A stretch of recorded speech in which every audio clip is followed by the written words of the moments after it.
everybody, Jason Widdop here, back with another episode of By Marketers for Marketers. Today I am excited to have, well, kind of for the second time, honestly, Gabriel Lim, the co-founder and CEO of Sales Whale, with me today. And this is honestly our second time recording this. Well, it's the first time recording this, second time having the conversation. So 2 days ago, we tried to do this and I completely failed to record it. So we had this awesome conversation, hour long, got off. I was like so excited to send it to my video person. And I'm looking for the recording, waiting for the email from Zoom, nothing. I log in, nothing. I'm just like, well, maybe it's going to come in later. I'm like, no, you forgot to record it. And I'm still trying to figure it out because like on Zoom, I have like record meetings automatically. And so I think that it's supposed to, and what I'm realizing is like, some do and some don't. So anyway, that'll probably never happen to me again, I bet. So Gabriel, I'll have you introduce yourself in a second. I don't actually remember where we even, I know we never met in person, but how we got connected. I just remember when I don't remember when I first started seeing you on LinkedIn. I think it was probably 6-10 months ago, maybe even more. But, I'll just say one thing and I'll kind of turn it over to you. I know you recently hired your first marketer, but like you guys were doing great marketing already. So I'm kind of interested, maybe we'll get to it in a little bit, but like, what were you doing without a marketer? Like, and how was it so good? Who was doing the marketing? So anyway, why don't you take a minute, introduce yourself, your company, and then we'll just jump into it from there. Yeah, sure. So thanks for having me back again. It's good to be back.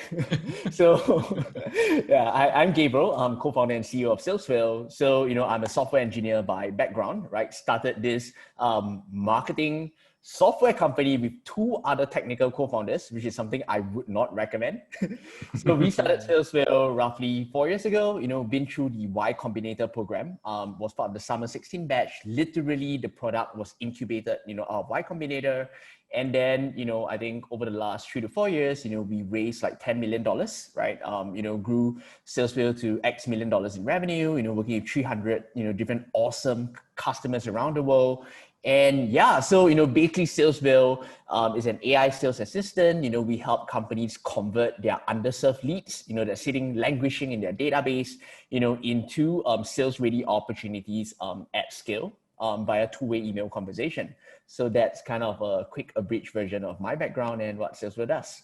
Yeah, and we're going to get definitely more into it because as we are talking today, we're talking about artificial intelligence, AI in marketing and sales systems. And so, both Sales Whale and Metadata have AI components built into the platforms that we're going to talk about a little bit here in a minute too. And so, let's start. So yes, like I just mentioned, today we're going to talk about AI in marketing and sales systems and just kind of what it looks like today, where it's come from, a little bit of where it's going. We really want to get into kind of the human computer element in here and talk about the juxtaposition and just kind of like how we should think about AI and computing systems and how far we can take them in these systems. And so we'll take a step back though. We'll start by, I took a look at the definition of AI, just like the dictionary definition, and it's the theory and development of computer systems able to perform tasks that normally require human intelligence, such as visual perception, speech recognition, decision-making, and translation between languages. And so, I think I like that definition. It's really high level. And I think just as it reads, it can be applied to just so many different things. And I think that's one of the things that we'll talk about is that AI is a very broad term and maybe doesn't have a really great definition. But let's start with that basic definition and just kind of go from there. So like if we take that basic definition, we see examples of this all over the place. And so things like smart assistants, that we have, like our watches, the watches we've got, like our Apple Watch. There's things like natural language processing, which is an older technology, but still not cracked, you know what I mean? And even things like conversational chatbots, you know what I mean, on your website. But let's talk about just general AI and that broad definition. And what I'm interested in is, from your perspective, is there a specific definition of AI in computing and engineering? You know what I mean? So like when you're in classes and when you were learning engineering, was there like AI classes? You know what I mean? Or was it just a general like, hey, there's AI and everything? I'm just kind of interested in that. Yeah. So, remember earlier on I said that, I came from a software engineering background. So in software engineering, the word AI actually has very precise meaning, right? Oh, So yeah, basically, it is, you're talking about machine learning. Basically, it's a non-deterministic way, to run programs, right? So in computer science, in software engineering, right, the definition of AI is different from what, typically laymen or even like even marketers, right, like to call AI. And to us, right, or rather to me, I think the word AI is kind of like overhyped, right? Every vendor these days are calling themselves, AI. When I mean, the truth is that, if you think about machine learning and AI, it's just mathematics, right? Statistics, right? And most of these vendors, they're just doing some kind of regression, and then they call themselves, oh, we are doing AI, right? yeah. So yeah, so I guess there's a lot of noise out Yeah. there, and yeah, I think we Let had me to. ask you this. Yeah, go ahead.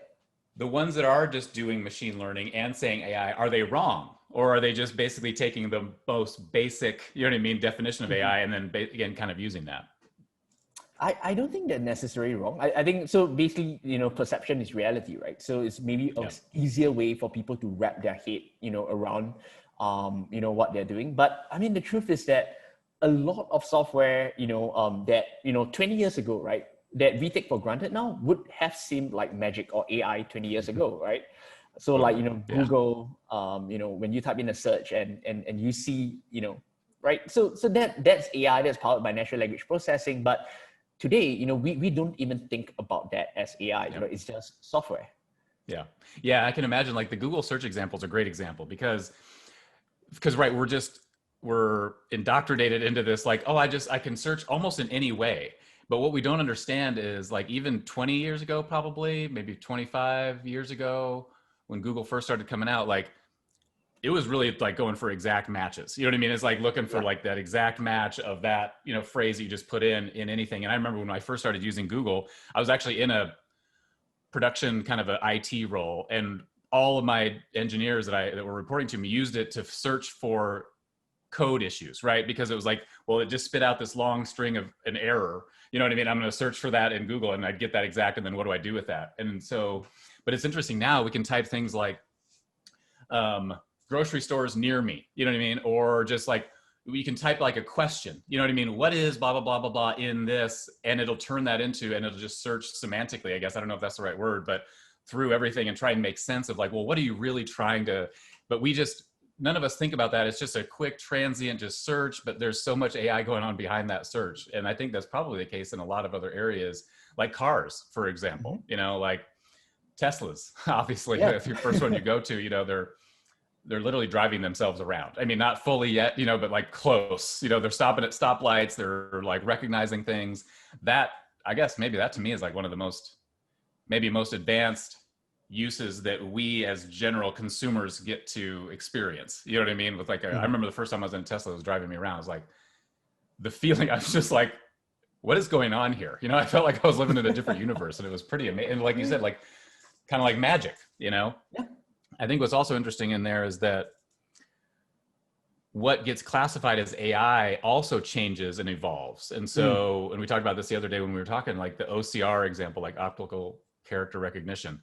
It's just like table stakes today, but I don't know how long ago, 20 years ago, longer, that was like magic. It was like, whoa, a computer can actually read what I've typed, it's like, or I can just, scan something in and it's going to, turn it into text. Like that was kind of magic. And so I think it's interesting that how we get, take it for granted, I guess take it for granted sometimes, you know what I mean? What there is. And so cool. I think that's a good kind of background. And I think, what I also wanted to talk about is where we first started seeing this stuff in marketing and selling technologies. And so my thought is, and I've been, when I first got into marketing, I was an analyst, a data analyst.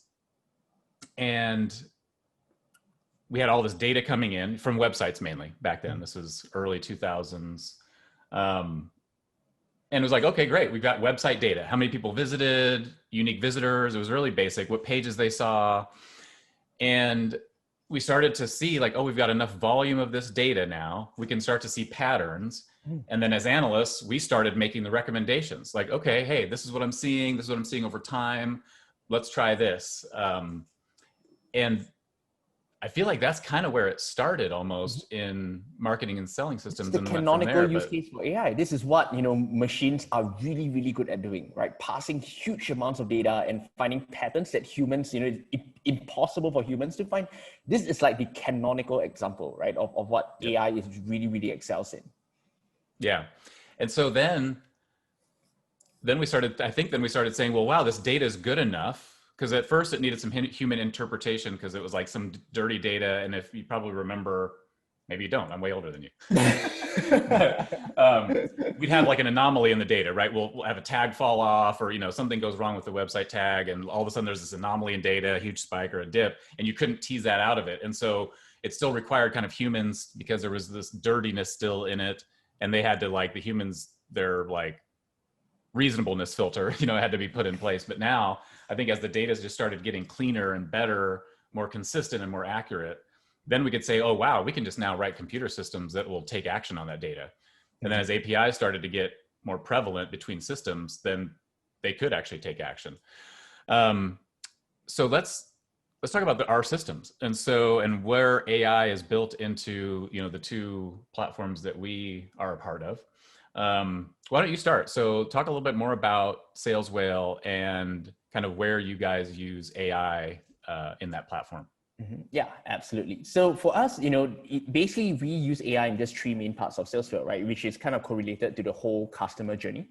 So first step is that we integrate with our customer systems of record. So like Salesforce CRM, we ingest all of the leads in their database and we try to make sense of that, right? Like, who out of these leads should you be reaching out to, right? So which are the leads that you brought in from webinars, which are the leads that have not been touched by your sales team in the last 3 months, looking at the metadata, from the different leads.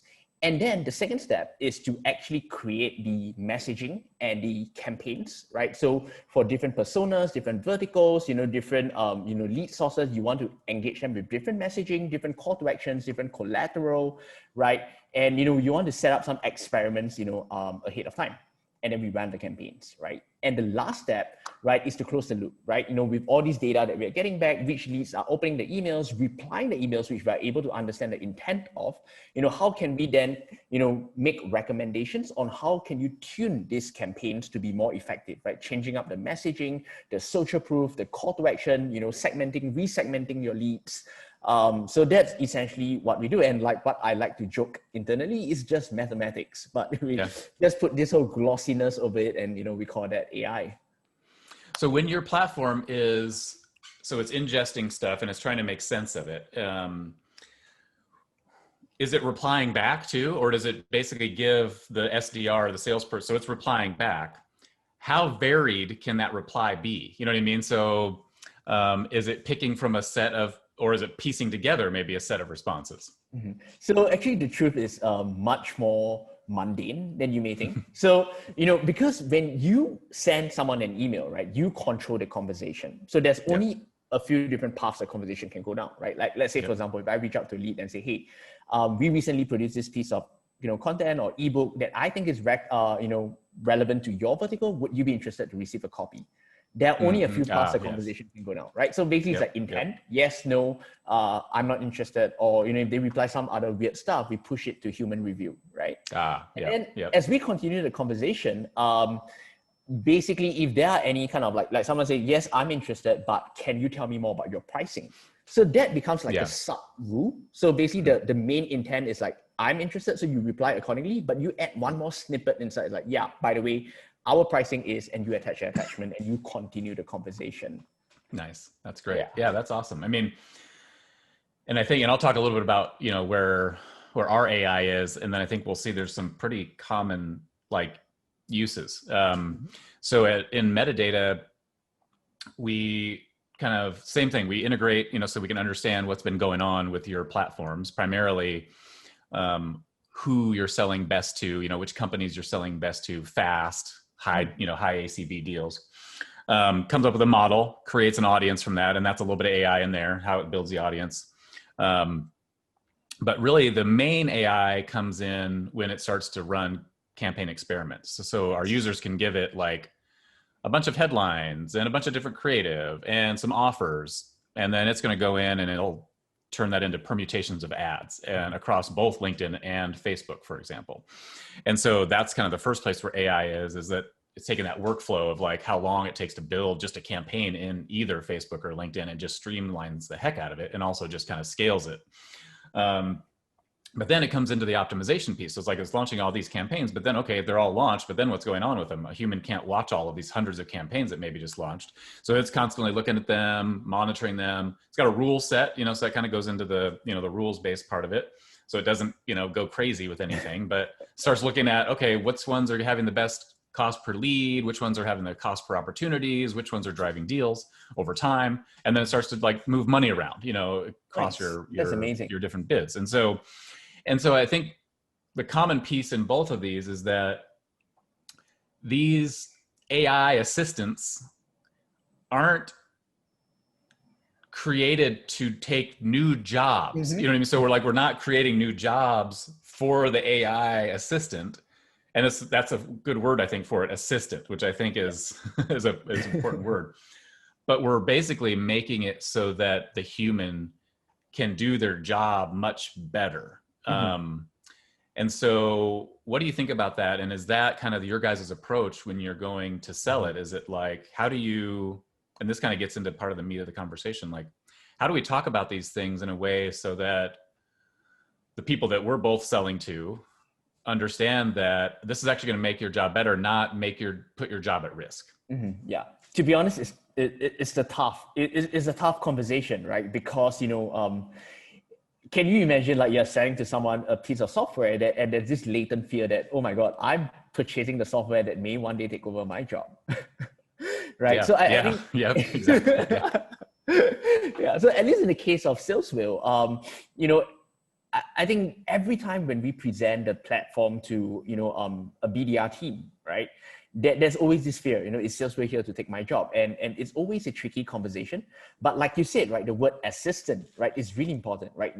Yeah. So it's really the onus is on us to kind of like show you that SalesWhale is not here to take over your job, right? It's here to take over the mundane parts, the repetitive parts, the tedious parts, so that you can focus on the higher order, the more high impact work, that ultimately will make you more fulfilled, right? And make more money at work. So at least that's kind of the way that we see it. How about you guys? It must be tough, right? Like, when you guys are trying to say that, this is what you guys used to do, with marketing operations, with marketing analysts. Right now, we're just going to automate this. How do you frame this across to your customers? Well, it's similar. A similar language to what I think you use. We say the same thing, like, hey, do you really want to be doing these repetitive, mundane, you know what I mean? They're important tasks, but they're not super, I don't think they're very fulfilling, to most people in those roles. Because it's like, oh, there's not a lot of thought related to it. And these are professionals, you know what I mean? Like we're hiring SDRs and marketing operations people.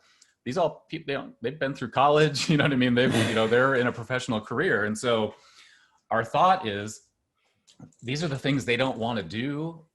And that's taking their time away from, like you said, the higher order, more important tasks that they could be doing. And I think your example is really an easy one to, well, maybe not, I don't want to say, for me to understand, because it's like, the way I think about it is,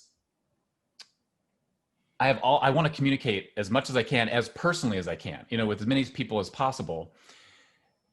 And I think what SalesWhale is doing is it's saying, hey, the 90% of the stuff that's pretty standard and like very easy for us to understand the meaning and reply to, we're going to just take that off your plate, because you would reply the exact same way basically as this computer would. And so, but the stuff that's maybe unknown, which I think you talked about, is like, well, they say yes, and then they add a bunch of other stuff to it. We're going to take that out and we're going to let a human see that and make sure that the response they get is, and so it really is. And I'm guessing you're using statistics in there to determine their response. Is it just intent, like send them, or is there other stuff in there that we need to pull out and let a human? That to me is so easy to understand. And if I was a sales rep, I'd be like, well, yes, you know what I mean? Like, cause this is the stuff I'm probably forgetting some emails. There's probably stuff in there that I'm just not even seeing or doing because, it's just like, another lever to push or pull. And so, and then on our side, I think it really is that just message of like, did you get into marketing to push buttons? You know what I mean? Or did you get into marketing because you thought, hey, it'd be cool. I want to come up with like that next cool meme, or like, I want to come up with that next ad, or what I really like is I like the psychology of marketing. You know what I mean? Not the psychology of like using it in a bad way, but like, I just love how certain ways you can do things you can say, experiences that you can give people, relationships, how those things actually can move the needle on things. And I think that's the more interesting stuff about marketing. Yeah, absolutely. Yeah. So that's AI is like a force multiplier, instead of like a, where am I going to find my next job kind of a thing. And so I think, if there's one thing that I want everyone to understand, I guess, that's listening, is AI is just it's a really broad term. And I think if we were thinking about it from the perspective, if we really understood how much AI we were already participating in, just in our normal lives, we'd probably like, oh, I understand that. And I understand that a little bit better. But yeah, I think it's an important piece for people to be able to scale and do their jobs better. Absolutely. Yeah. And, as we kind of like proceed, right? Like it's just going to get more and more mainstream, right?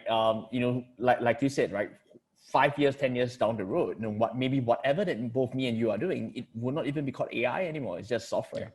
Yeah. Right. So the question is, how do we leverage that as much as possible to both give, ourselves a professional and competitive edge, and, also, to make ourselves more efficient and effective.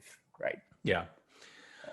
How does it, so I've got kind of a side question. How does what each of our platforms do affect the way we price it? I know that's a pretty deep question. Oh, interesting. That's a deep question. Yeah. Yeah. And maybe we can say something about it, and I'll maybe start, but like, and I guess the thought is, do you use resource cost savings as a way to market and sell the tool? Because that gets into that, a little bit scary area where, like, if I come to the table and I say, oh yeah, it's going to pay for itself because you won't have to, then I think that might, hairs to stand up on the back of people's necks. But at the same time, it's like, we do want to promote the scale version, the scale components or features of the platform. So have you guys thought about that at all? Or, and it's, totally okay if not, but like, anything, I just kind of came to my mind, but like anything in the way you guys price or even message it that touches that at all? Yeah, so I guess the way we lead with our messaging is really more of the opportunity costs, right? As well as the upside, right? Like, we don't want to go in there and say, hey, we can take over some headcount and payroll. But that being said, when the deal gets up to the executive level or the CFO level, right, then kind of like we would actually have to show vis-a-vis, for Salesville compared to, let's say, a fully burdened SDR, right, which is like what, 65, 70K right now per annum in the Bay Area. Yep. And we come in at under like a third of the cost, of that, and we are able to kind of like augment and to make the rest of the team so much more efficient. So I think it's unavoidable that the conversation will end up going there, but we do not lead with it. And I totally agree with you that you want to come in there and say that, hey, we're going to come in at a fraction of your head count and we're just going to start taking jobs, right? Right. So, yeah. You'll never have to hire anybody again. Like, I don't know. Yeah. Oh boy. Yeah. How about the you kind guys? of conversations you get into at that point. Yeah. I see you guys price as a percentage of ad spend, right? Or somewhat along those lines, right? Yeah. How did that come about? I think it was a combination of things. Agencies, kind of do a percent of ad spend. And so we kind of wanted to start there, but we didn't want to be obviously as expensive as an agency. And we were trying to think, well, what's the best way to charge for it? Because ultimately our thinking is, if you use our platform, whatever ads whatever campaigns you use it on, you're going to get lift from it. You're going to get, you're going to get it to the right people at the right time. And so then we were like, well, let's make sure that percent is justifiable. You know what I mean? So like, is it 2% of your ad spend? Is it 3%? You know what I mean? And let's make sure it's less than agencies. It's at a price point where somebody could look at it and say, okay, you know, I think I could probably make 2 to 3%, you know, lift based on this, or I can launch enough more additional experiments, you know what I mean, to basically get to what's working. So yeah, so we do, it is kind of a percent, you know, it's based on tiers, you know, and those kinds of things. And we just found that that was easiest for folks to swallow. And also we have a little bit of overhead as well that kind of goes along with it. So for example, like every lead that comes in, we're enriching that lead for the customer. And so we have a big database we start from, but if we can't find the contact, we send it off to, you know, human enrichment, and then that's got a cost associated with it. And so there is some that's like, okay, as our customers do more marketing, we have more expenses. And so we kind of, that's also kind of part of it. But yeah, I mean, I think we're trying actually to come up with an ROI calculator, you know what I mean, that actually makes sense for people so they can get a sense for what kind of help they're going to get, you know, and that's a whole other topic. I was trying, like, I'm the blocker on that, because I'm like, it's got to be reasonable, you know what I mean? Like it's got to be based so much in data, you know, I'm an operations analytics guy. And so, but then so the ROI calculator came up with was like, no one's going to do that. You know, it's like too many data points. Like nobody even probably knows all these things, but so I wanted to actually touch on a couple fun topics, if you don't mind. And I didn't do this with you last time, but I thought, you know, we'll kind of throw these in there. So my first question is, where did you come up with the name Sales Whale? Oh dear. So the whole idea of Sales Whale is it started off as a side project, right? So, you know, I literally was working on Sales Whale on nights and weekends, and the initial name for Sales Whale was literally just called Sales Tracker. Okay. Which is not the most inspiring name. So I was talking to my co-founders, we should find a better name for this. Like, how about, I don't know, like Sales Penguin, Sales Shark, right? And basically, you know, we just enumerated through like random names until we landed on like Sales Whale. And they hated the name. They're like, oh my God, that's a terrible name. Like Sales Whale, it doesn't sound like a startup that will succeed, right? And I was like, I like the name. Why don't you guys sleep on it, right? You sleep on it and then we think about it. And the next day, you know, I actually went to register the domain. So saleswhale.io. That was our first domain. I was like, oh, I guess, you know, we are going to stick with this name for a while. So, nice. I love that. They eventually came around to it. So I love it. I mean, there's some alliteration too, you know, I mean, it just kind of rolls off, you know, Sales Whale. It just kind of rolls off. And I, you know, haven't really heard anything like it at all. And so we don't have a great story. Like, I think literally our founder is an engineer too. Just, you know, just like, no wonder metadata.io. Yeah. And I think he was just like, what's an interesting word that's just not taken? You know what I mean? He's just like, metadata. Sounds fun. Sounds interesting. Sounds intelligent. You know, let's go with that. And so it's hard to say though, you know, it's like metadata, and is it metadata.io? And so it is kind of long, and we've actually tossed around with like, well, should we change it up? But you guys already made that name your own, right? Like when I see the metadata brand now, I see the metadata name, it's recognizable, right? You guys already made this your own. Yeah, I like the name. Nice. Yeah, it's grown on me too. Cool. Second question.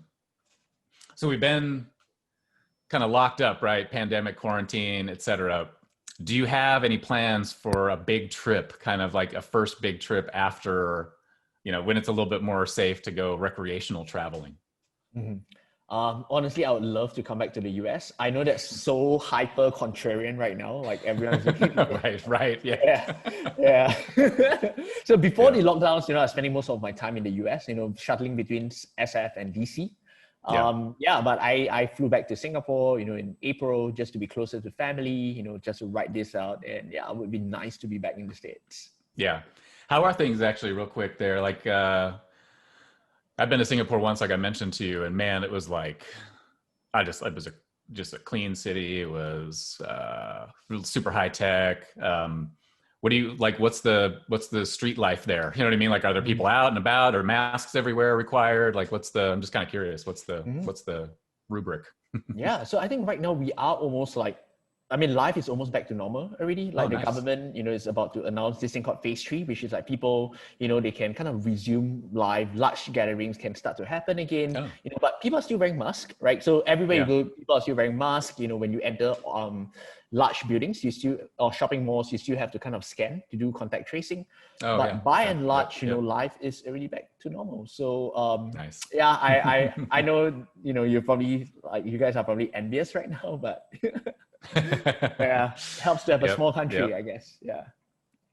Yeah. Actually, we live in the suburbs here, and my son actually just yesterday, he plays club soccer, and they just got the okay to do tackling again. So he was like so excited. He's like, "Oh, we can finally actually play soccer again!" And so they actually have games starting this weekend. They're friendlies, nice. but yeah, so it'll be kind of nice. Awesome. Well, Gabriel, this was great again. Thank you so much for doing this with me again. And I think that I'll just kind of leave, and I'll let you kind of roll off with a statement as well. But I think when it comes to AI in marketing and selling system, and just really in any systems, I think we've all been, and I talked about this the last time, but not this time, but we've all been really kind of indoctrinated based on what we've seen, what we've consumed. Like I told, like last time was like Terminator, like that. Oh, yeah. Like maybe some people's first experience of AI, of like the sentient being that's back to kill everybody, and like and you get this like weird.